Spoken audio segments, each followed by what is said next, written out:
Salut à tous, je suis très content de vous retrouver pour la 4e édition du podcast littéraire. 4e édition déjà.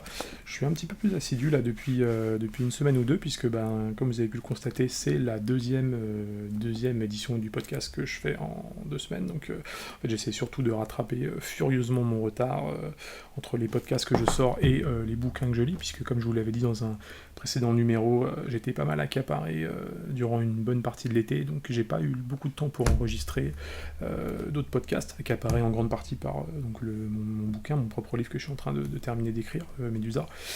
Voilà, mais que ça m'a pas empêché, comme je vous disais, de beaucoup lire pendant cette période. Là, j'ai un petit assortiment un peu de tout ce que j'ai eu l'occasion de feuilleter pendant l'été, et encore, il n'y a pas tout, c'est juste qu'il n'y a pas assez de place sur le bureau. Mais voilà, aujourd'hui, on va parler de ce livre, Les corrections de Jonathan Franzen. Mais avant ça, je vais quand même vous faire un petit topo sur tout ce que j'ai lu durant l'été, comme ça, histoire de garder un peu le fil. Donc tout d'abord, j'ai lu L'étrange contrée d'Ernest Hemingway. C'est, comme vous pouvez le voir, un roman très court, hein, c'est plus une nouvelle qu'autre chose en fait, et ça raconte donc l'histoire d'un écrivain alcoolique, ça fuite en avant si on peut dire, à travers un voyage qu'il effectue en Floride en voiture, accompagné d'une jeune femme qui est vraiment beaucoup plus jeune que lui, et donc voilà, le roman porte sur cette relation très équivoque entre eux. Donc Ernest Hemingway, il n'y a pas grand chose de plus à en dire, hein. Lisez-le si vous ne l'avez pas lu, surtout que ça se feuillette vraiment en une soirée, hein. Moi c'est ce qu'il m'a fallu pour le lire à peu près. Ensuite j'ai lu Feu pâle de Vladimir Nabokov. Donc je vais très peu vous parler parce que je pense vraiment que je vais faire un podcast uniquement consacré à lui. C'est un immense chef-d'œuvre de la littérature du XXe siècle. Un bouquin très atypique, je pense que j'ai jamais rien lu de semblable. C'est vraiment une œuvre d'art littéraire, Feu pâle. On fera vraiment un podcast à part sur lui parce que je veux vous en parler en détail. Ensuite j'ai lu La balade de l'impossible de Haruki Murakami. C'était mon premier livre de Murakami. Je connaissais bien sûr cet auteur de nom depuis des années, depuis très longtemps, mais j'avais jamais rien lu de lui, je sais pas pourquoi, alors que je suis très intéressé par la culture japonaise. J'ai déjà eu l'occasion de passer pas mal de temps au Japon, mais non, j'avais jamais rien lu. Et je dois dire que c'est plus une déception qu'autre chose. Je savais pas du tout à quoi m'attendre concernant Murakami, au niveau de son style, de quoi parler ses livres. C'est plutôt une déception, c'est un livre, je me suis un petit peu ennuyé, mais on va dire que il m'a intéressé de plus en plus au fur et à mesure que j'avançais dans l'histoire, hein, néanmoins. Je l'ai terminé en étant plutôt en appétit, je me suis dit que j'allais en lire d'autres de lui. Voilà. Ce qui est assez rigolo, c'est que le protagoniste donc, de La balade de l'impossible, qui donc, est un bouquin qui, pour vous le résumer très rapidement, parle de tout ce qui est l'adolescence, en fait, les peines de cœur, les rencontres amoureuses, les histoires d'amour impossibles, d'où un peu le titre, hein, La balade de l'impossible. Donc ce qui est assez rigolo, c'est que le personnage principal, qui est un assez gros lecteur lui-même, lit dans le bouquin un peu tout du long La montagne magique de Thomas Mann, qui est un livre que je lisais moi-même en parallèle, que j'ai toujours pas fini de lire parce que c'est un pavé absolument énorme. Et voilà, on lisait le même livre un peu en parallèle, le personnage principal et moi, j'ai trouvé ça assez rigolo. Et je vous parlerai de La montagne magique quand je l'aurai terminé, c'est-à-dire pas tout de suite.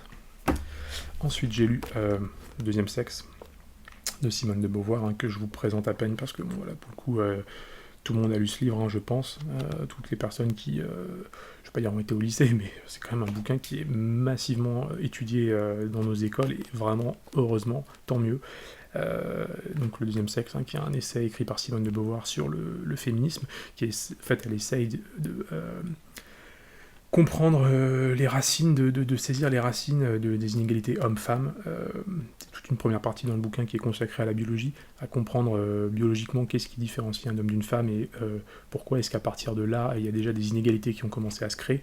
Et elle cherche aussi à comprendre d'où viennent ces inégalités à travers les faits historiques, la culture, notamment la littérature. Toute la dernière partie de ce bouquin est consacrée justement à analyser des œuvres littéraires et à voir comment est-ce que les personnages féminins sont traités. Ça peut être des œuvres littéraires écrites par des contemporains à elle, mais aussi des auteurs beaucoup plus vieux, comme par exemple Stendhal, qu'elle admire beaucoup d'ailleurs, et qui est un des rares auteurs, justement, selon elle, à avoir fait preuve d'une grande parité au niveau homme-femme. Donc voilà, vraiment un livre mais passionnant, totalement d'actualité, autant à l'époque que maintenant, hein, un livre à lire absolument. Ensuite, là j'en prends 3 d'un coup, parce que j'ai lu, oui, je me suis fait une petite session un peu roman noir, on va dire, avec donc La Dame du Lac et The Long Goodbye de Raymond Chandler, et puis également Moisson Rouge. Je les ai lus dans cet ordre-là. J'ai commencé par The Long Goodbye, ensuite j'ai lu Moisson Rouge et j'ai fini par La Dame du Lac. Alors Chandler, bon, j'ai trouvé ça absolument, absolument génial. Hein. C'est un auteur que je connaissais déjà, mais là, c'est une espèce de poète du roman noir qui a un sens du dialogue que je trouve incroyable, quoi. Les personnages s'envoient comme ça des répliques très très aiguisées, au tac au tac, c'est absolument passionnant, on est vraiment avec le personnage, donc le fameux détective de Marlowe, on le suit dans ses enquêtes, c'est vraiment vraiment super. Et par contre j'étais un petit peu déçu par Moisson Rouge, qui lui a été écrit par un autre auteur contemporain de Chandler, qui s'appelle Dashiell Hammett, qui est à peu près aussi réputé, hein. C'est un peu les deux... je ne vais pas dire les frères ennemis, mais en tout cas, c'est deux écrivains qui ont défini un peu ce que c'est que le roman noir. Et non, celui-là, ça a été plus une petite déception qu'autre chose, je dois dire. Forcément, ça m'a fait beaucoup penser à Chandler. Celui-ci, ça se passe plus dans les années 20 ou 30, si je ne me trompe pas. C'est ça, dans les années 20.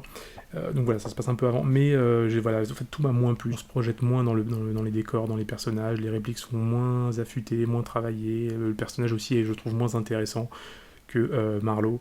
Donc voilà, c'était un peu une petite déception, mais par contre, ceux-là, en particulier The Long Goodbye, fabuleux, vraiment à lire.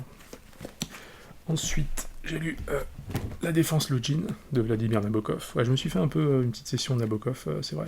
La Défense Loudjine, c'est donc l'histoire d'un joueur d'échecs professionnel, bon, qui, il faut le dire, est un peu fou, et dont la perception du monde qui l'entoure est totalement conditionnée par sa passion dévorante pour les échecs. Ce type qui a entretenu une espèce de relation qui devient peu à peu toxique avec sa femme et qui devient en fait toxique même pour tout son entourage. Vraiment l'histoire un peu de la folie d'un homme qui s'embarque dans sa passion, voilà. Et je pense que c'est un bouquin qui a pas mal inspiré cette série là, qui cartonne en ce moment avec Anya Taylor-Joy, qui s'appelle The Queen's Gambit. Je crois que c'est le jeu de la dame en français. Voilà, qui traite aussi d'une nana qui est une joueuse d'échecs professionnelle. Bon, moi personnellement, la série, j'ai regardé 2-3 épisodes et j'ai décroché, ça m'a vraiment pas intéressé. Mais le bouquin est vraiment super pour le coup. Ensuite, j'ai lu Fiction de Jorge Luis Borges, qui est un recueil de nouvelles, vraiment dans la veine, c'est une sorte de millésime, hein, je pense, de tout ce que Borges a fait de mieux, on retrouve totalement son style. Je ne vais pas beaucoup vous en parler parce que Borges, c'est un auteur qui est tellement complexe à appréhender, complexe à expliquer pour les gens qui connaissent pas vraiment ce qu'il fait, qu'il faudra que je lui consacre un podcast à part entière, ce que je ferai peut-être d'ailleurs quand j'en aurai lu d'autres de lui, que je connaîtrai un peu mieux cet auteur. C'était vraiment... j'ai beaucoup aimé ce recueil de nouvelles, mais je vous en parlerai probablement une autre fois plus en détail. Ensuite, j'ai lu, on est presque à la fin, Sanctuaire de William Faulkner. Bon voilà, Faulkner, hein, que tout le monde connaît. De quoi ça parle, Sanctuaire? Ben, ça relate en fait une espèce d'anecdote sinistre d'un viol. Ça se passe donc dans les années 20 ou 30, à peu près à l'époque, oui, à l'époque de la Grande Dépression américaine, donc dans les années 30. Et donc c'est cette nana, une espèce de bourgeoise un peu, une jeune femme d'une bourgade de l'Amérique profonde qui se fait violer alors qu'elle atterrit un peu par hasard, on va dire, dans une maison de moonshiners qui sont donc des contrebandiers d'alcool à l'époque de la Prohibition, et qui donc se fait violer par un des bandits, on va dire. Et donc voilà, le livre est un peu une étude de la société de cette époque et des retombées on pourrait dire d'une anecdote aussi sinistre sur toute la population, tous les ragots qui en résultent, etc. C'est vraiment un livre assez glaçant, je dois dire, qui met vraiment mal à l'aise. L'écriture de Faulkner, elle est absolument au poil, comme toujours, mais là, je trouve que vraiment pour raconter ce genre d'histoire, on se rend compte à quel point ce type vraiment a une précision dans les mots qui est parfaite, quoi. Et on arrive presque à la fin. J'ai lu aussi Pays de neige de Yasunari Kawabata, pardon, je ne le prononce pas très bien, voilà, qui est un livre aussi qui se passe au Japon, un livre un petit peu dans le Japon traditionnel, on va dire, euh, que j'ai lu un peu par hasard. Je cherchais à lire un petit peu de littérature japonaise. Je veux dire, c'est un petit peu une déception. Je me suis un peu ennuyé, hein, pour être honnête. Pourtant, c'est un livre assez court. Mais je sais pas. En fait, je me rends compte que malgré la passion que je peux avoir pour la culture japonaise, je me rends compte que j'ai un petit peu de mal avec la littérature japonaise, j'ai l'impression. Mais c'est un truc à creuser, hein, il faut vraiment que j'en lise davantage, mais voilà. C'est beau, hein, c'est assez transparent, c'est bien écrit, ça raconte grosso modo l'histoire d'un type qui se ressource dans une station thermale, dans ce qu'on pourrait appeler les Alpes japonaises, et qui vit une sorte d'histoire d'amour avec une femme, une sorte de servante locale. Ouais, je me suis un petit peu ennuyé pour être honnête, mais je vous le conseille quand même, ne serait-ce que pour en apprendre davantage sur ce pays, vraiment extrêmement intéressant. Et enfin, alors j'en ai lu deux autres que je peux même malheureusement pas vous montrer. Pourquoi? Parce que c'est des pavés monstrueux et que en fait je m'en sers pour caler la petite caméra qui est là, comme ils sont assez hauts. J'ai lu Du côté de chez Swann de Marcel Proust, dont je vous parlerai une autre fois plus en détail. Je pense que je ferai aussi un podcast à part sur lui. Et qu'est-ce que j'ai lu d'autre? J'ai lu Une chambre à soi, l'essai de Virginia Woolf, sur également le féminisme. J'ai lu un peu au même moment que Le deuxième sexe de Simone de Beauvoir. Et donc, comme je vous le disais, aujourd'hui, on va parler de ce livre, Les corrections, par Jonathan Franzen.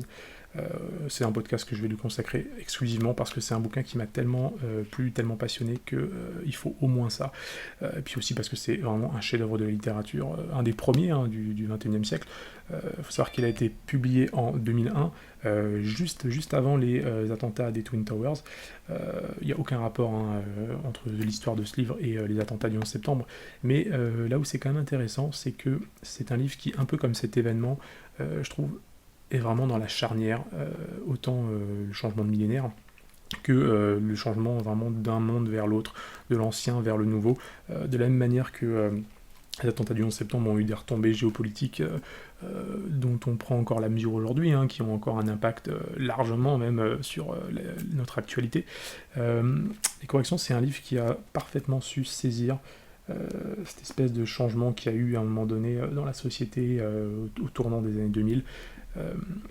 C'est un bouquin qui se passe à la fin des années 90. Les personnages échangent des emails, hein, ça existait déjà, et Internet existait déjà largement à l'époque, mais il n'y avait pas encore tout ce qui était les réseaux sociaux, on n'était pas dans le même monde tout à fait qu'aujourd'hui, mais néanmoins, il arrive parfaitement à saisir, ce que je vous disais, les problématiques qui allaient se poser dans les décennies à venir, et je trouve que le bouquin trouve un écho assez savoureux aujourd'hui. Donc avant de le lire, je connaissais bien sûr Jonathan Franzen de nom, hein. Je savais qu'il faisait partie de cette génération d'auteurs américains qui a percé, on va dire, dans les années 90, cette nouvelle génération un peu d'agitateurs, avec des gens tels que David Foster Wallace, dont on a déjà parlé dans le podcast, ou même Bret Easton Ellis. D'ailleurs, en parlant de ça, c'est grâce à Bret Easton Ellis en fait, que j'ai lu ce bouquin. Pourquoi? C'est assez rigolo, c'est parce qu'en fait, Ellis, que je suis pas mal sur ses réseaux sociaux, sur son podcast, etc., a très souvent dit que Les corrections étaient un des livres qu'il aurait aimé avoir écrit. Et c'est vraiment une déclaration qui m'avait pas mal marqué. Je savais rien du bouquin, mais ça m'avait toujours étonné de la part de quelqu'un comme Ellis, qui, bon, si vous le connaissez, est quand même quelqu'un qui, je vais pas dire est très égocentrique, hein, c'est pas ça, mais c'est quelqu'un qui aime bien parler beaucoup de lui et un peu tirer l'attention à lui, tout ça, et c'est assez rare qu'il fasse ce genre de déclaration. Donc ça avait attisé ma curiosité, et je m'étais noté dans un coin de ma tête qu'à l'occasion, il faudra vraiment que j'y jette un œil. Et ce moment est venu là pendant l'été où j'avais pas mal de temps pour lire, et donc je me le suis acheté. Alors ce qui est rigolo, c'est que au départ, lorsque j'ai commencé à le lire, je me suis d'abord dit un truc assez idiot, c'est que la déclaration d'Ellis par rapport à ce livre devait être assez ironique. J'ai pensé que c'était de l'ironie, parce que, bon, les corrections, je vais vous en parler après, hein, je vais vous raconter de quoi ça parle, mais c'est un bouquin, bon, très terre-à-terre, hein, qui raconte les dysfonctionnements d'une famille américaine contemporaine, Et j'avais trouvé ça assez curieux que quelqu'un comme Élise, qui lui au contraire place toujours son œuvre, c'est toujours des personnages assez délirants, que ce soit dans American Psycho ou même dans des livres qu'il a écrits quand il était plus jeune avec des étudiants totalement délurés. J'avais pensé que cette espèce d'austérité comme ça qu'il y a en apparence dans le livre de Frenzen, c'était un peu une forme d'ironie de sa part. Et au fur et à mesure que je progressais dans le livre, je me suis rendu compte que non, pas du tout, en fait c'était absolument pas de l'ironie, tout simplement parce que Les Corrections est un livre qui est magnifiquement bien écrit, qui est d'une subtilité et d'une justesse exemplaire, et que en fait c'est un bouquin que je pense n'importe quel écrivain rêverait d'avoir écrit. Et là où ce livre peut rejoindre par certains aspects l'œuvre d'Ellis, c'est que c'est une vision très très corrosive de la société américaine, de la même manière que un livre comme American Psycho l'a été en son temps. Donc, de quoi ça parle, Les Corrections? C'est un roman qui se déroule à la fin des années 90 aux États-Unis, dans le Midwest. Et donc, le livre parle de la déliquescence, je pense que c'est vraiment le terme exact, déliquescence, d'une famille dysfonctionnelle qui appartient à la classe moyenne supérieure, les Lambert. Donc, les Lambert, c'est d'abord, pour vous placer l'histoire assez rapidement, un vieux couple de retraités, Enid et Hal, qui vivent tous les deux dans un petit patelin imaginaire que Frenzen a appelé St. Jude. Ils vivent dans une grande maison empoussiérée qui déborde de souvenirs, d'objets inutiles, une maison qui est vraiment pleine de rancœur aussi, car c'est en quelque sorte le catalyseur, le point de cristallisation de toute la tension qui règne au sein de la famille, un peu comme une sorte de tumeur comme ça, très profonde. Donc cette famille Lambert, elle se compose de deux parents retraités, tout d'abord, Enid, Alfred, qui ont 3 enfants, tous d'un âge qui oscille entre la trentaine et la quarantaine, Chip, Gary, Denise. On va d'abord parler de Enid, donc, qui est la matriarche, hein, une vieille femme qui est obsédée vraiment par le maintien des apparences au sein de cette famille, donc, comme je vous le disais, qui se désagrège peu à peu. Et Enid, elle a une idée fixe, c'est qu'elle veut réunir toute la famille pour un Noël, probablement un dernier Noël, tous ensemble à Saint-Jules. Projet qui, bien sûr, n'est pas au goût de tout le monde, hein, c'est même à la source de nombreux conflits au sein de ses enfants et de leurs conjoints respectifs. Mais voilà, elle veut vraiment revoir tout le monde, peut-être pour la dernière fois. Et donc on comprend très très vite que tout le roman va se construire autour de cette problématique, cette idée fixe qu'elle a, et que le bouquin va probablement s'achever, en tout cas culminer, avec ce fameux Noël, hein, s'il a lieu, et que ça sera la conclusion de l'œuvre. Ensuite, on a Alfred, son mari, qui est surnommé Hal, lui qui est vraiment le modèle, hein, du patriarche, l'homme fort de la famille. C'est un ancien ingénieur des réseaux ferrés, un vieillard très très terre-à-terre, très acariâtre, très opiniâtre, qui exerce aussi une forme de domination coercitive pas très saine, hein, sur sa femme, et surtout, hein, qui est rongé par une sorte de maladie dégénérative, on présume que c'est une sorte de Parkinson, et qui l'enfonce de plus en plus dans la démence au fur et à mesure que le livre avance. Hein. On suit vraiment sa chute, si on peut dire, parfois avec tristesse, de temps à autre même vraiment avec effroi. Il y a des passages qui sont assez à glacer le sang, hein, dans la description de sa maladie, et parfois aussi avec humour, hein. Je vous lirai notamment un extrait tout à l'heure pour illustrer ça. Donc ces deux-là, Enid et Alfred, ils passent leur temps à se tirer dans les pattes, à se chamailler, comme un vieux couple, hein, si vous préférez. Mais il y a quand même une amertume qui est réelle, hein, qu'on sent bien, une espèce de rancœur comme ça, assez malsaine, qui va vraiment imprimer le rythme du livre et de tout ce qu'ils vont faire par la suite. Mais bon, place au texte. Je vais déjà vous lire un extrait que je trouve vraiment très représentatif et qui se situe à peu près vers le tout début du livre. C'est un extrait qui est enchâssé lui-même dans un long passage dans lequel Frenzen énumère toutes les vieilles merdes en fait, qui s'entassent dans cette maison familiale de St. Jude, qui sont notamment à la source, hein, du conflit familial. À l'ouest de la table de ping-pong se trouvait le grand fauteuil bleu d'Alfred. C'était un fauteuil pensu, vaguement sénatorial. Il était en cuir, mais sentait comme l'intérieur d'une Lexus. Comme quelque chose de moderne, de médical et d'imperméable, dont on pouvait facilement effacer l'odeur de la mort avec un chiffon humide avant que la personne suivante ne s'y assoie pour mourir. Ce fauteuil était le seul achat d'importance qu'Alfred eût jamais fait sans l'approbation d'Enid. Quand il s'était rendu en Chine pour conférer avec des ingénieurs des chemins de fer chinois, Enid l'avait accompagné et tous deux avaient visité une usine de tapis afin d'en acheter un pour leur salle de séjour.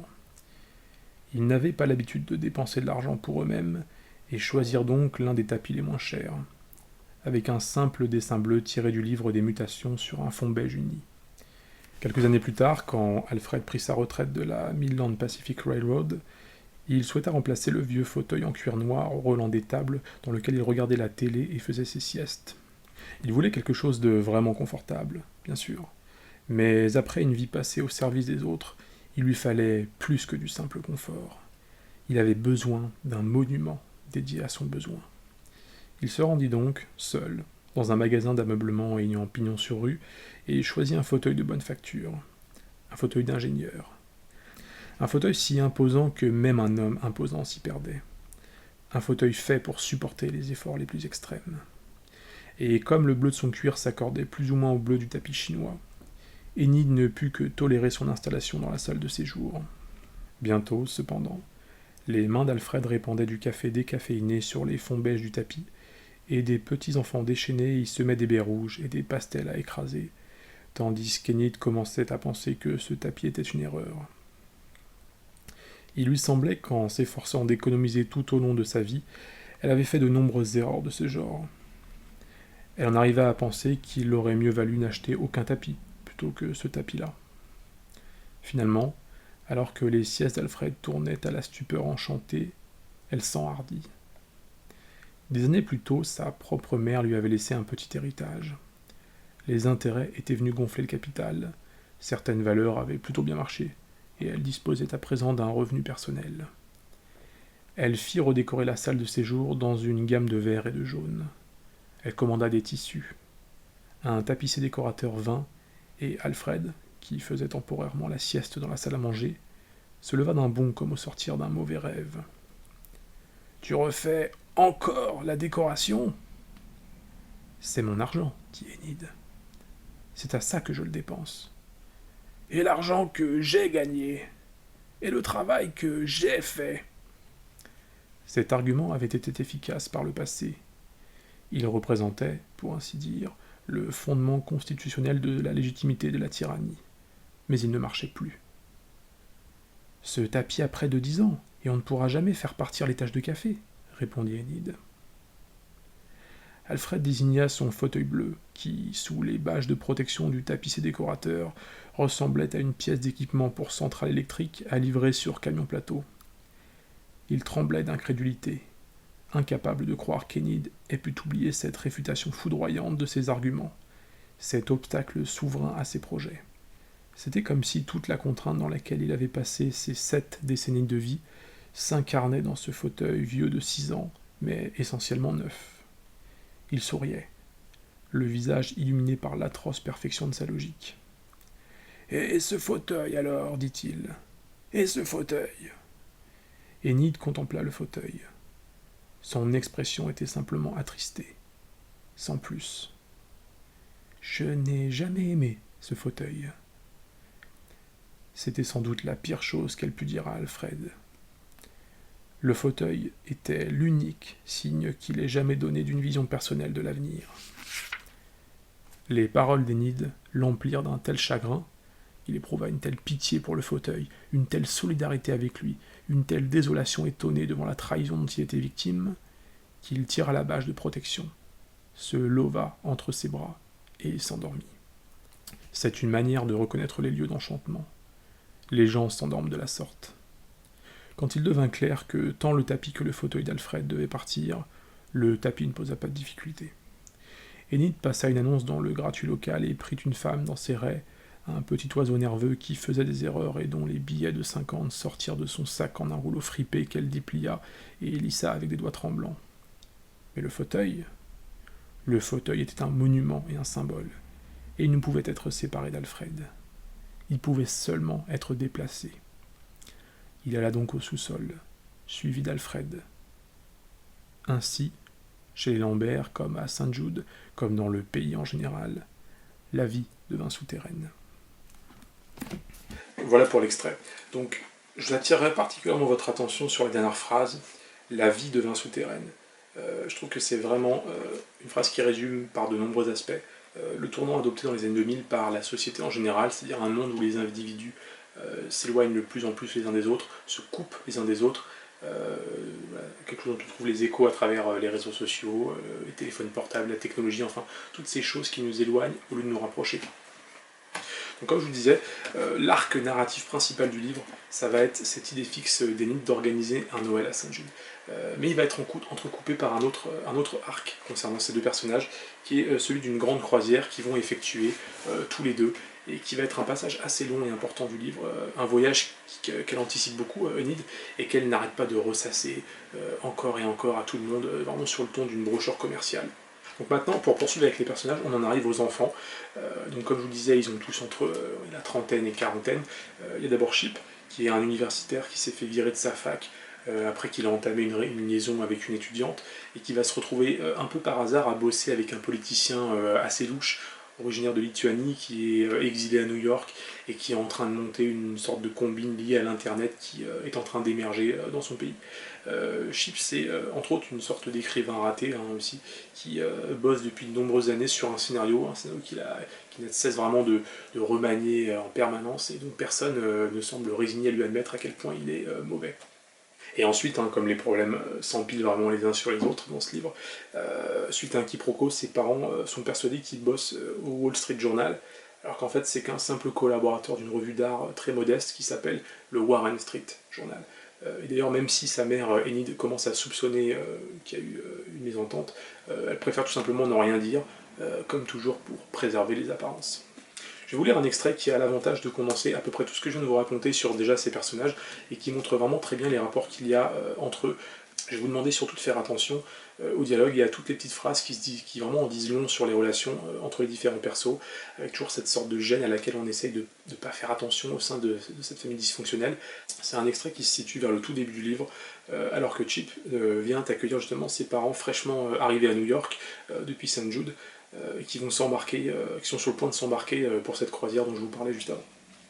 Il remarqua, comme si c'était la première fois, le lino crasseux, les chauffeurs de voitures de place à tête d'assassin brandissant des pancartes avec des noms, les chevaux de câble qui pendaient d'un trou du plafond. Il entendait distinctement le mot « enculé ». À l'extérieur des baies vitrées, au niveau des bagages, 2 Bangladais poussaient un taxi en panne au milieu de la pluie et d'un concert d'avertisseurs furieux. « Nous devons être à l'embarcadère à 4 heures, dit Enid à Chip. Et il me semble que papa espérait voir ton bureau au Wall Street Journal. » Elle haussa la voix. « Al ? Al ?» Bien qu'un peu tassé du coup à présent, Alfred présentait toujours une silhouette impressionnante. Ses cheveux étaient blancs, épais et lisses, comme une toison d'ours polaire, et les puissants longs muscles de ses épaules, dont Chip se souvenait de la redoutable efficacité lorsqu'il corrigeait un enfant, généralement Chip lui-même, emplissaient toujours les épaules de tweed gris de son veston. « Al, tu ne disais pas que tu voulais voir l'endroit où Chip travaille ?» cria Enid. Alfred secoua la tête. « On n'a pas le temps. » Le carrousel à bagages était vide. « Tu as pris ton cachet ?» demanda Enid. « Oui, » répondit Alfred. Il ferma les yeux et répéta lentement. « J'ai pris mon cachet. J'ai pris mon cachet. J'ai pris mon cachet. » Le docteur Eckbeth lui a prescrit un nouveau traitement, expliqua Enid à Chip, qui était tout à fait certain que son père n'avait en fait jamais émis le désir de voir son nouveau bureau. Et comme Chip n'avait rien à voir avec le Wall Street Journal, la publication à laquelle il collaborait à titre gracieux était le Warren Street Journal, Monthly of the Transgressive Arts. Il avait aussi tout récemment mis la dernière main à un scénario et travaillait comme correcteur à temps partiel chez Bragg, Knutter et Spiff depuis 2 ans. Il avait perdu son poste d'assistant professeur en artefacts textuels à Dee College, dans le Connecticut, en raison d'un délit impliquant une étudiante. L'incident avait été à 2 doigts de connaître des suites judiciaires et, bien que ses parents n'en aient jamais rien su, il avait mis un terme à la série de réussites dont sa mère pouvait se glorifier à St. Jude. Il avait dit à ses parents qu'il quittait l'enseignement afin de faire carrière dans l'écriture. Et quand, plus récemment, sa mère l'avait harcelé pour en savoir plus, il avait mentionné le Warren Street Journal, nom que sa mère avait mal compris et aussitôt trompetté à ses amis, Esther Root, Bea Messner et Marie-Vess Schumpert, et bien que Chip ait eu de nombreuses occasions de la détromper au cours de ses coups de fil mensuels à la maison, il avait au contraire activement entretenu le malentendu. Et là, les choses devenaient complexes. Non seulement parce que le Wall Street Journal était disponible à St. Jude, et que sa mère ne lui avait jamais parlé de ses vains efforts pour trouver des contributions, ce qui signifiait qu'une partie d'elle-même savait parfaitement qu'il n'écrivait pas dans ce journal, mais aussi parce que l'auteur d'articles tels que l'adultère créatif et Louons maintenant les motels pouilleux s'employait à préserver chez sa mère le genre d'illusion que le Warren Street Journal avait précisément pour vocation de détruire, et qu'il avait 39 ans, et qu'il en voulait à ses parents de ce qu'il était devenu. Il fut heureux quand sa mère laissa tomber le sujet. Parmi les enfants, il y a ensuite Gary, qui est l'aîné, qui est, on va dire, celui qui, comme ça, de l'extérieur, donne le plus l'impression d'avoir réussi. En tout cas, c'est le seul à avoir fondé sa propre famille. En réalité, c'est un type qui est vraiment dévoré par son boulot dans la banque, et qui, en plus, par-dessus le marché, est vraiment sur la mauvaise pente avec sa femme. Il s'efforce aussi de surnager avec ses gosses, tandis qu'il sent une espèce de dépression comme ça qui s'empare de lui au fur et à mesure et qui va devenir un peu le grand thème de ce personnage-là. Je vais vous lire une description du personnage que je trouve assez intéressante. Les lucratives affaires de Gary Lambert avec Axon Corp avaient commencé 3 semaines plus tôt, lors d'un dimanche après-midi qu'il avait passé dans sa nouvelle chambre noire couleur, essayant de prendre plaisir à reproduire de vieilles photos de ses parents, et en y prenant plaisir à se rassurer sur sa santé mentale. Gary s'était fait beaucoup de soucis pour sa santé mentale, mais cet après-midi-là, quand il quitta sa vaste maison parée de schiste sur Seminole Street, traversa son vaste jardin et grimpa les marches de son vaste garage, la météo de son esprit était aussi chaude et dégagée que celle du nord-ouest de Philadelphie. Le soleil de septembre brillait à travers un mélange de brume et de petits nuages à fond gris. Et, dans la mesure où Gary était capable de comprendre et de pister sa neurochimie, il était vice-président de SunTrust Bank, et non psy, ne l'oublions pas, tous ses principaux indicateurs semblaient afficher le beau fixe. Bien qu'en règle générale, Gary approuvât la tendance moderne à la gestion individuelle de son épargne en vue de la retraite, de son opérateur de téléphonie longue distance et du choix des établissements scolaires de ses enfants, il était nettement moins enchanté d'avoir la responsabilité de sa propre chimie cérébrale, surtout quand certaines personnes de son entourage, à commencer par son père, refusaient d'endosser une telle responsabilité. Mais Gary était extrêmement consciencieux. En rentrant dans la chambre noire, il estima que ses niveaux de neurofacteur 3, à savoir la sérotonine, un médiateur très très important, touchaient à leur sommet hebdomadaire ou peut-être même mensuel, que ses niveaux de facteur 2 et de facteur 7 dépassaient eux aussi les attentes, que son facteur 1 avait rebondi après un effondrement au début de la matinée lié au verre d'Armagnac qu'il avait bu avant de se coucher. Il avait de l'élasticité dans sa foulée, une agréable conscience de sa taille supérieure à la moyenne et de son hâle de fin d'été. Son ressentiment à l'égard de sa femme, Caroline, était modéré et bien contenu.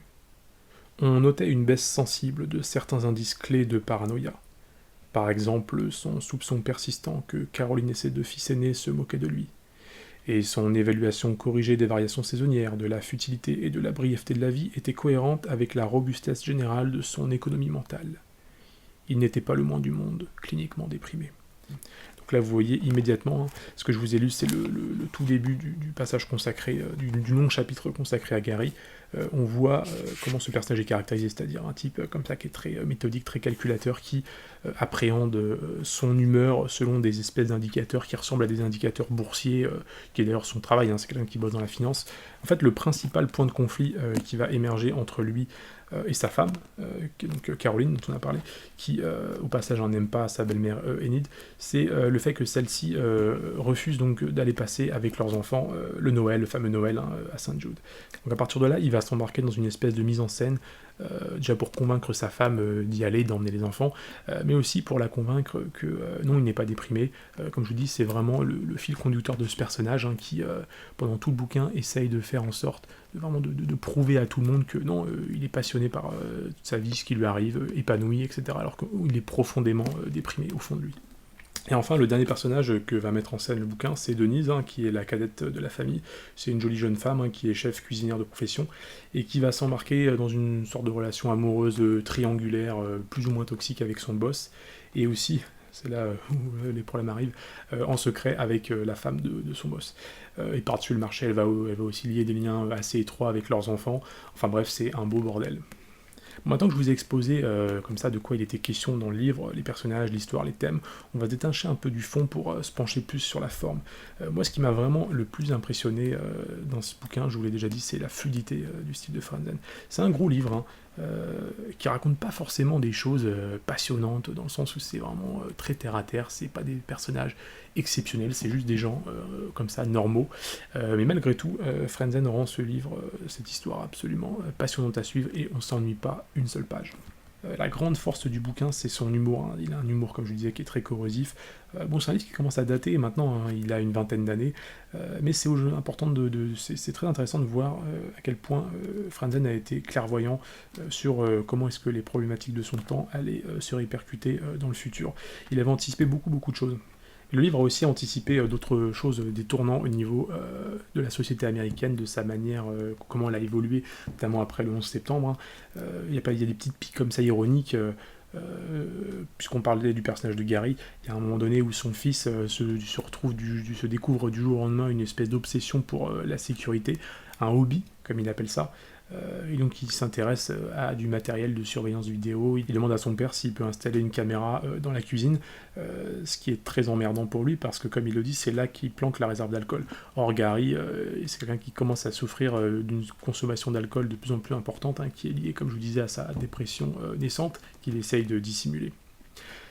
Bref, c'est quelque chose qui peut être vu, je pense, comme une parenthèse ironique, hein, vis-à-vis de la surveillance croissante de la société américaine, à partir du début des années 2000, en particulier après le 11 septembre, qui correspond justement à l'époque où le livre est sorti. Je vous lis le passage, comme ça vous allez pouvoir voir.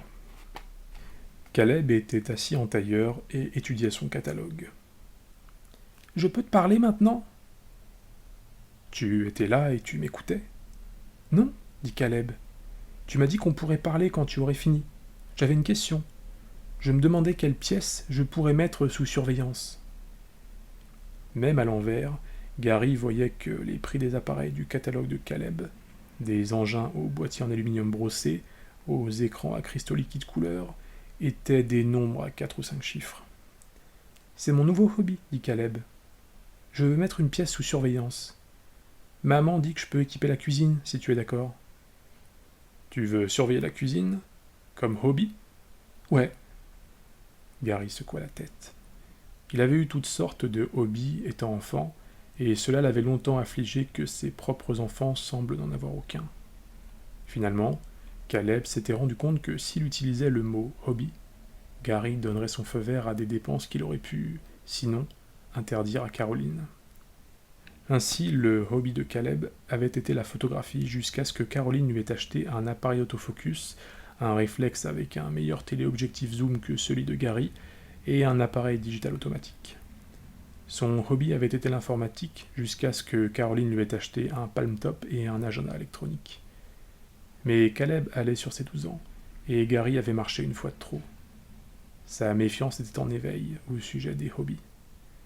Il avait arraché à Caroline la promesse de n'acheter aucune sorte d'équipement à Caleb sans le consulter au préalable.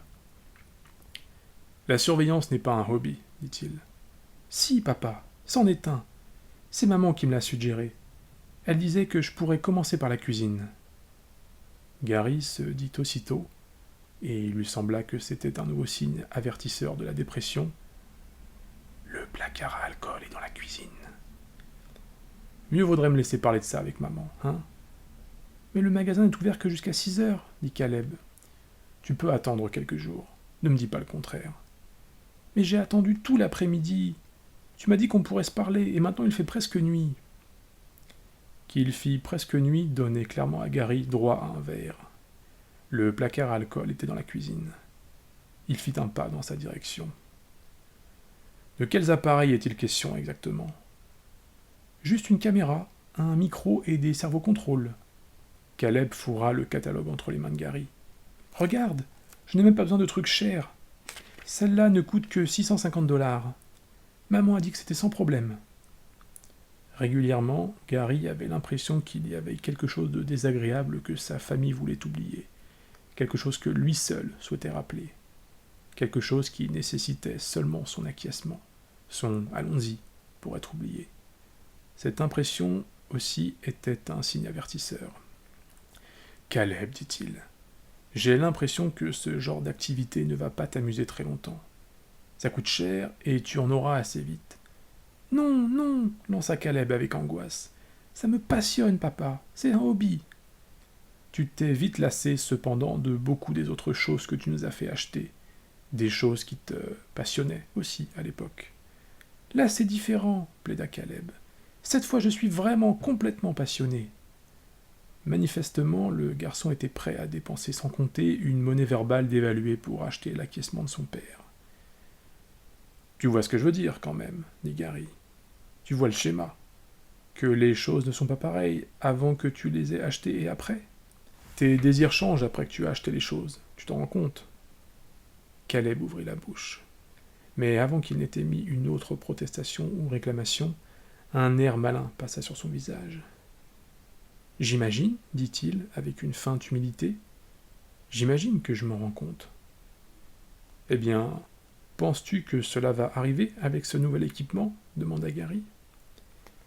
Caleb donna toutes les apparences de réfléchir sérieusement à la question. Je pense que c'est différent, dit-il enfin. Bien, ok, dit Gary. Mais je veux que tu te souviennes que nous avons eu cette discussion. Je ne veux pas que ça devienne un autre jouet coûteux que tu utilises une semaine ou deux avant de l'abandonner. Tu seras bientôt un adolescent, et je voudrais te voir capable d'un peu plus de concentration. Gary, ce n'est pas juste, lança Caroline. Elle clopinait depuis la porte de la chambre de maître, une épaule voûtée et la main appuyée dans le dos, faisant pression sur la cartouche lénifiante. Salut, Caroline. Je ne savais pas que tu écoutais. Caleb n'abandonne rien. Exact, dit Caleb. Ce que tu ne comprends pas, dit Caroline à Gary, c'est que tout va être utilisé dans ce nouveau hobby. C'est ce qu'il a de si génial. Il a trouvé le moyen d'utiliser tout l'équipement à la fois. Bien, excellent. Je suis heureux de l'apprendre. Il fait quelque chose de créatif, et toi, tu le fais se sentir coupable. On va pas se mentir, c'est vraiment un livre, s'il avait été écrit par un auteur, disons, médiocre, sans style, sans perception, comme ça, un peu incidente de ses personnages, de ce qu'il raconte, ça aurait été vraiment, je pense, d'un ennui absolument mortel. D'ailleurs, soit dit au passage, ce que je trouve assez rigolo, c'est qu'il y a eu pas mal de projets d'adaptation cinématographique et d'adaptation en série du livre, et tous se sont vraiment, vraiment plantés. Et ça, je pense que c'est le signe, quelque part, aussi d'un grand, grand livre. C'est-à-dire qu'on dit parfois que les mauvais livres donnent naissance à de bons films, et l'inverse, que vraiment des bons romans donnent plutôt des mauvais films. Voilà, je trouve que, en fait, Les Corrections, c'est un livre qui peut donner l'impression comme ça de pouvoir adapter facilement à l'image, mais qu'en fait, il y a tellement de choses qui passent dans le style d'écriture de son auteur que, quelque part, ça serait complètement dilué, complètement même annulé si c'était simplement filmé comme ça. Après, donc, concernant la manière, le style, la manière aussi de structurer son récit, bon, c'est assez classique, hein. C'est pas un livre dans lequel il y a des grandes folies, des grandes expérimentations, c'est juste, comme je vous disais, un livre extrêmement bien écrit, fluide, qui alterne les passages descriptifs au dialogue de manière comme ça, très mesurée, comme vous avez pu le voir, hein, comme je vous l'ai dit, dans les extraits que je vous ai lus. Tout est vraiment très très très mesuré. De même l'humour, la tristesse, la joie, la peur, on peut dire, je pense que c'est un bouquin qui vous prend un peu dans ses bras comme ça, et vous porte avec lui. C'est pas une lecture difficile ou exigeante, c'est un livre qui se lit, comme je vous le disais depuis le début, c'est vraiment le mot du podcast, de manière fluide, sans à-coups. Au total, il doit y avoir, il y a quelques digressions comme ça, assez marquées sur des personnages dont on va aller explorer un peu le passé. Il y a notamment, il y a vraiment 2 ellipses dans le livre, 2 flashbacks, je devrais dire, qui explorent le passé du personnage de Alfred, donc le patriarche de la famille, et un autre flashback sur le personnage de Denise, dont on explore un épisode de l'adolescence quand elle a perdu sa virginité. Je vais vous lire aussi le passage concernant, dont je viens de vous parler, qui concerne Alfred. C'est un passage qui vous raconte donc un épisode où donc Alfred, jeune ingénieur vraiment dévoué à son entreprise, se trouve en déplacement pour une sorte de tournée d'inspection de je sais pas trop quel réseau ferroviaire, vraiment dans la cambrousse profonde de l'Amérique, et qui relate son expérience de cette tournée dans laquelle il va rencontrer d'autres employés plus jeunes qui sont vraiment, selon lui, des vrais glandeurs, ce qui lui porte particulièrement sur le système, et aussi dans lequel on va se rendre compte vraiment un peu mieux de la perception du monde, hein, du personnage d'Alfred. Partout où Alfred se rendait dans l'arrière-pays de Leribelt, Il entendait les jeunes employés de la compagnie se dire « Te fatigue pas !»« À plus tard, Sam !»« Travaille pas trop dur !»« Te fatigue pas !»« Toi non plus, vieux, te fatigue pas !» Cette phrase sonnait aux oreilles d'Alfred comme une malédiction de l'Est, une épitaphe cruelle pour un État autrefois formidable, l'Ohio, qui avait été mis à genoux par ces parasites de camionneurs. Personne à St. Jude n'aurait jamais osé lui dire de ne pas se fatiguer. Dans la prairie où il avait grandi, un homme qui ne se fatiguait pas ne valait pas grand-chose. Arrivait maintenant une génération efféminée pour laquelle ne pas se fatiguer était une valeur. Alfred entendait des équipes d'entretien, des voix de Larry Belt qui taillaient des bavettes pendant le temps de travail. Il voyait des employés de bureau habillés de manière voyante qui prenaient des pauses café de 10 minutes. Il voyait des blancs-becs de dessinateurs fumer avec une satisfaction méprisante, tandis qu'un chemin de fer autrefois fiable tombait en ruine tout autour d'eux. Ne pas se fatiguer était le mot d'ordre de ces jeunes gens exagérément aimables, le gage de leur familiarité excessive, le faux réconfort qui leur permettait de ne pas prêter attention à la crasse dans laquelle ils travaillaient. Je saute un petit bout pour vous amener encore un petit peu plus loin. La nuit était une autre affaire. La nuit, ils restaient s'endormir sur des matelas qui semblaient faits de carton et recensaient les défauts de l'humanité.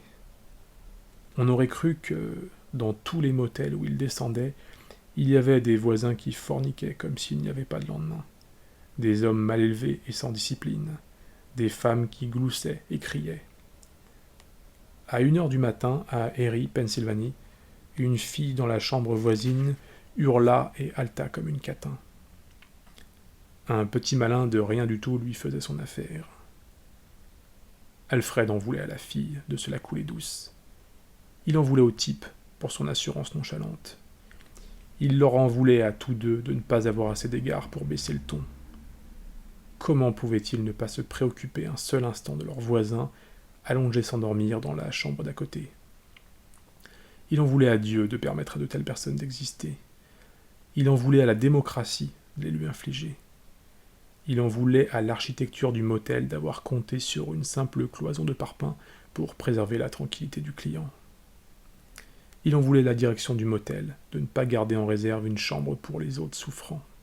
Il en voulait aux habitants frivoles et nonchalants de Washington, Pennsylvanie, qui avaient fait 250 km pour suivre un match de foot universitaire et rempli toutes les chambres de motel du nord-ouest de la Pennsylvanie. Il en voulait aux autres clients de leur indifférence à la fornication.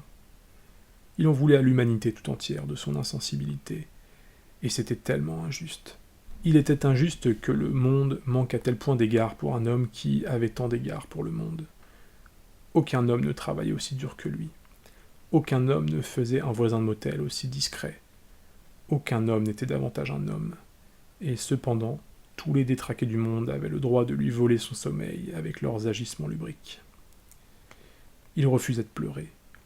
Il pensait que s'il s'entendait pleurer à 2h du matin dans une chambre de motel, flairant le tabac, la terre pourrait s'arrêter de tourner. S'il n'avait que ça, il avait de la discipline, la capacité à refuser.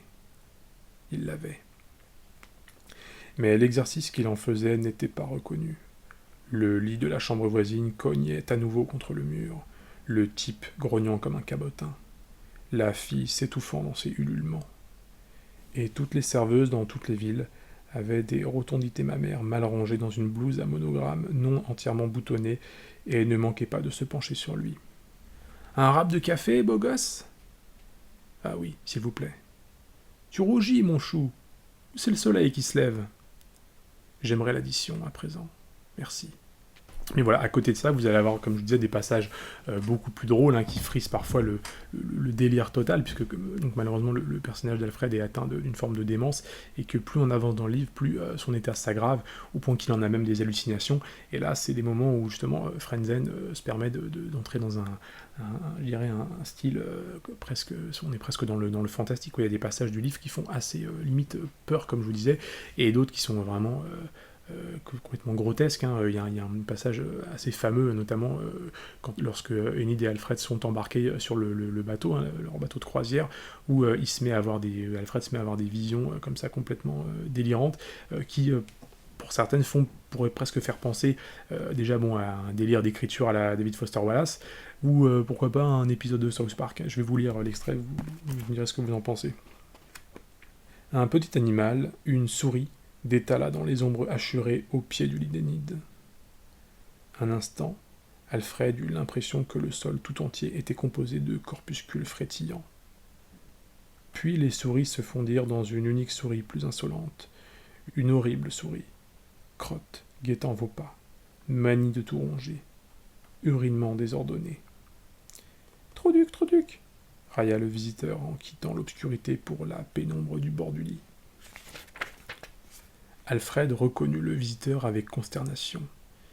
Il vit d'abord la silhouette voûtée de la déjection, puis sentit un relent de décomposition bactérienne.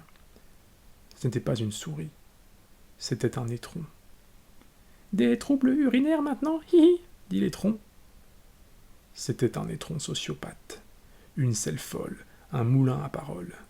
Il s'était présenté à Alfred la veille au soir et l'avait plongé dans un tel état d'agitation que seuls les soins d'Enid, un torrent de lumière électrique et la caresse apaisante d'Enid sur son épaule avaient sauvé la nuit. « Pars !» commanda sévèrement Alfred. Mais l'étron escalada le bord de l'impeccable lit nordique et s'étala tel un brie ou un cabral, entouré de feuilles à l'odeur de purin sur les couvertures. « Cours toujours, mon pote !» et fondit littéralement dans une tempête de bruits de paix hilar. Craindre de rencontrer l'étron sur son oreiller revenait à convoquer l'étron sur l'oreiller, où il s'affala, prenant des poses de contentement chatoyantes. « Va-t'en, va-t'en !» dit Alfred, en plantant un coude dans la moquette, tandis qu'il plongeait la tête la première hors du lit. « Pas question, José, dit l'étron. Je vais d'abord passer dans tes habits. »« Non !»« Un peu que je vais le faire, mon pote. Vais passer dans tes habits et me promener sur les meubles. Vais baver et laisser une trace. Vais puer atrocement. »« Pourquoi ? Pourquoi ferais-tu une chose pareille ? » ?»« Parce que c'est dans ma nature, crois ça, l'étron. C'est tout moi. Mettre le confort d'un autre au-dessus le mien. Aller sauter dans une cuvette de WC pour épargner la sensibilité de quelqu'un. C'est le genre de truc que toi, tu fais, mon pote. Tu fais tout cul par-dessus tête. Et regarde où ça t'a amené. Ce personnage d'Alfred est vraiment un personnage que je trouve très très impressionnant, extrêmement bien dépeint par Frentzen, qui nous met vraiment à la place comme ça d'un vieil homme, comme je l'ai dit, qui est très opiniâtre, qui est aussi assez acariâtre, renfrogné, mais qui en plus de ça est rongé par cette maladie, quoi. C'est vraiment un tableau assez terrifiant de la chose, même si là, en l'occurrence, c'est un passage qui est assez surréaliste, quoi, et puis qui dialogue avec une espèce de merde qui est sortie de son chiotte. Mais il y a des passages que je ne vais pas vous révéler, que je ne vais pas vous dire parce que c'est à découvrir que si vous lisez le livre, mais qui sont vraiment assez flippants. Et au final, donc, comment cette histoire se présente ? En fait, c'est un roman, Les Corrections, c'est un roman qui est très segmenté. Il est découpé, on va dire, en plusieurs grandes parties. Il y en a à peu près 6 dans le livre. Et chaque partie correspond à un membre de la famille, donc sur lequel l'histoire va se pencher tour à tour, tout en continuant, bien sûr, de faire vivre en filigrane les autres membres, dont on suit l'évolution de leurs histoires en tâche de fond. Ce qui est intéressant dans cette construction, c'est que ça permet à Frentzen de briser la ligne chronologique, on va dire, des événements, et de nous raconter les choses sous un angle un peu alternatif, en ayant donc le contrôle sur divers rebondissements.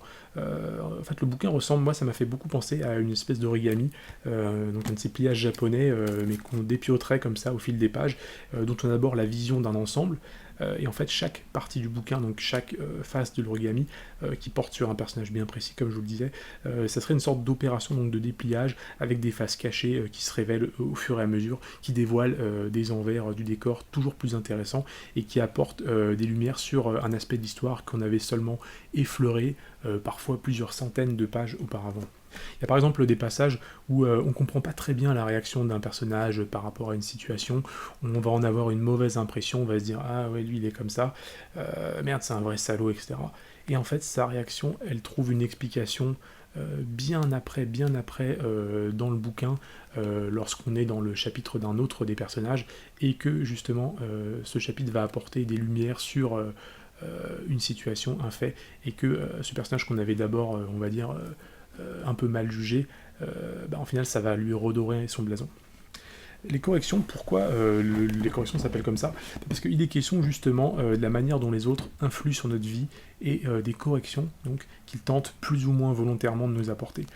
Ça comprend aussi le passage d'une génération à l'autre, des ajustements que les enfants effectuent ou sont censés effectuer en fonction donc, du modèle que représentent leurs parents, avec plus ou moins de succès. Et en somme, comment on est supposé s'améliorer d'une génération à l'autre avec des réussites et des échecs. Donc comment ces corrections améliorent ou font empirer notre vie. Mais c'est aussi un roman sur l'évolution de la société, comme je vous disais au début du podcast, et donc de tous les tournants économiques, technologiques qu'il y a pu y avoir à la fin des années 90, les corrections étant aussi une référence pour ceux qui connaissent un peu au monde de la finance. Les gens qui par exemple, investissent en bourse savent de quoi je parle. On parle de correction de marché lorsque par exemple après une période de faste avec des valeurs boursières à la hausse, d'un coup le marché s'affaisse pour stabiliser à une valeur nettement plus basse. Donc c'est aussi une métaphore, mais pas seulement, puisque il y a un perso, donc celui de Gary dont je vous parlais avant, qui est donc le seul à avoir fondé un peu sa propre famille, qui est dans la finance, et donc justement à un moment donné dans le bouquin il va rater une de ses corrections et perdre de l'argent. À un autre niveau, il y a aussi donc le personnage du patriarche, Alfred, qui en homme de son temps, lui va demeurer fidèle à l'entreprise pour laquelle il s'est crevé toute sa vie, et qui pourtant l'a trahi à un moment donné, mais lui donc il se soumet à aucune correction, il continue même d'investir en actions rongées par l'inflation, poursuivant donc comme ça sur sa lancée vaine. Donc vraiment le roman cherche à nous montrer comment est-ce que certaines personnes vont se soumettre à ces corrections, faire évoluer leur vie, et d'autres au contraire, comme Alfred, le patriarche, vont rester comme ça dans une logique très à eux, ils vont rester très bornés. Pour faire un parallèle avec un autre auteur dont je vous ai parlé un peu plus tôt, David Foster Wallace, c'est donc Frentzen et lui, c'est deux auteurs vraiment de la même génération qui étaient, je crois pas qu'ils étaient amis, mais en tout cas, ils se sont côtoyés, on les a retrouvés parfois sur des plateaux de télé à parler de leurs livres respectifs, et je pense que l'un et l'autre avaient une certaine admiration. Donc ces deux auteurs dont l'œuvre porte essentiellement sur un portrait corrosif de l'Amérique. Foster Wallace, lui, c'est davantage comme journaliste, parce que pas mal de ses textes sont pas vraiment des pures fictions à proprement parler, ou en tout cas reprennent pas les styles et la forme de romans ou de nouvelles. Alors que Frentzen, lui, à l'inverse, c'est un pur romancier, c'est un auteur de fiction. C'est quelqu'un qui crée des personnages, ce qui, pour moi, n'a jamais vraiment été le souci de Foster Wallace, qui est quelqu'un qui est beaucoup plus concentré sur le message qu'il cherche à faire passer, souvent au détriment du reste. Et d'ailleurs, l'œuvre de Frentzen demande, je pense, une capacité d'abstraction qui est nettement moins importante que celle de Foster Wallace, qui va être presque, même vraiment plus dans ce qu'on pourrait appeler l'expérimentation littéraire. Pour commencer un peu à conclure, je dirais que c'est vraiment un livre qui dépeint avec une justesse infini les grandeurs et les petitesses de l'âme humaine, quoi. Je trouve que malgré le portrait d'ensemble qui est très acidulé sur la société américaine, c'est pas un bouquin qui vous recrache comme ça, déprimé, perclus dans une espèce de désespoir immobile, comme c'est le cas de certains ouvrages particulièrement cyniques. Moi je trouve au contraire c'est un livre qui est assez lumineux, enfin pour moi en tout cas, et qui m'a donné envie justement de faire le point sur un certain nombre de choses dans la vie, d'y apporter quelques corrections. Et à ce sujet, je pense que c'est pas un hasard si Frentzen a choisi de conclure le livre comme il l'a conclu, de manière assez inspirante, je vous comprendrai quand vous le lirez, je ne veux pas vous en révéler là-dessus, mais je trouve que c'est une fin qui est justement assez ouverte et assez lumineuse. Donc voilà, pour finir le podcast, moi les corrections, vous l'aurez compris, c'est un roman que j'ai vraiment adoré, de la première à la dernière page. Si j'emploie cette tournure un peu comme ça, un peu banale, c'est parce que justement elle est vraie à 100%. C'est-à-dire que, je sais pas vous, mais souvent quand je lis un livre, même un livre qui me plaît beaucoup, parmi mes préférés, il y a toujours des passages que je trouve plus faibles que d'autres, où je m'ennuie. Je trouve que les corrections, ça fait partie de ces rares bouquins maîtrisés vraiment du début à la fin. Ça a beau être un gros livre, il perd jamais en substance, on s'ennuie jamais. C'est un livre qui est très malin, qui est extrêmement bien fichu dans son écriture, et dans lequel les effets de style sont toujours très bien dosés avec le fond de l'histoire. et que donc les effets stylistiques sont jamais gratuits. Je voulais par exemple le passage que je vous ai lu avec les troncs, tout ça, il y a des petites fantaisies, il y a des petits moments un peu comme ça, mais dans l'ensemble tout est d'équerre, tout est nickel. Et donc l'auteur se perd jamais dans des effets de style gratuit, et en même temps il n'y a aucun passage qui semble avoir été négligé, qui semble avoir écrit de manière un peu plus rapide. C'est vraiment du très bel ouvrage, hein, un artisanat, comme on pourrait dire, vraiment magnifique. Donc voilà, merci à tous d'avoir écouté. C'est vraiment un plaisir pour moi de pouvoir partager comme ça à travers ce podcast, qui me fait bosser aussi, hein. Ça me permet même pour moi c'est intéressant, ça me permet de faire un point un peu sur tous les bouquins que je lis, d'en garder une sorte de trace. Si ça vous plaît, n'hésitez pas à vous abonner, hein, comme ça vous permettra de voir tout de suite quand j'en ajoute d'autres sur ma chaîne YouTube, sur mes réseaux sociaux. Et puis écoutez, à une prochaine. Ciao, merci.